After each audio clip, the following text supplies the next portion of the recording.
कोल्हापुरात एमआयएमच्या मोर्चाला विरोध करण्यात आला। एमआयएमचा मोर्चा निघाल्यास हिंदुत्ववाद्यांची बंदची हाक देण्यात आलेली आहे। 19 जुलैला एमआयएमचा कोल्हापुरात मोर्चा आहे। इम्तियाज जलील यांच्या कोल्हापुरात येण्यालाही विरोध करण्यात आला।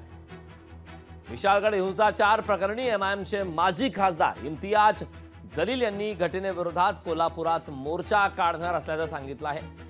मात्र आता एमआयएमच्या कोल्हापुरातील या मोर्चाला सकल हिंदू समाजाने कडाडून विरोध दर्शवला आहे। माजी खासदार इम्तियाज जलील जर कोल्हापुरात आले तर त्यांचं कोल्हापुरी पायतानाने स्वागत करू। तसेच या घटनेविरोधात एमआयएमने कोल्हापुरात मोर्चा काढल्यास 19 जुलैला सकल हिंदू समाजाच्या वतीनं कोल्हापूर बंदची हाक देण्यात येईल असा इशारा हिंदू एकताचे जिल्हाध्यक्ष दीपक देसाई यांनी दिला।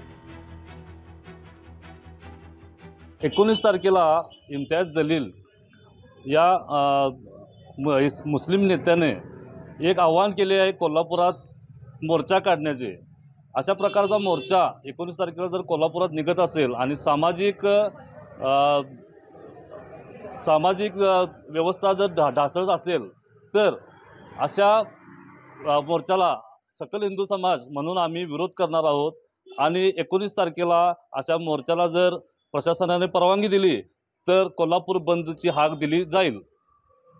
तसेच सोशल मीडियावर जे मिशन कोल्हापूर अशी एक कॅम्पेन चालू आहे, त्या कॅम्पेनची चौकशी पोलिसांनी करावी अशी आम्ही मागणी करत आहोत। लोकशाही मराठी ऐका, पहा, जागरूक रहा।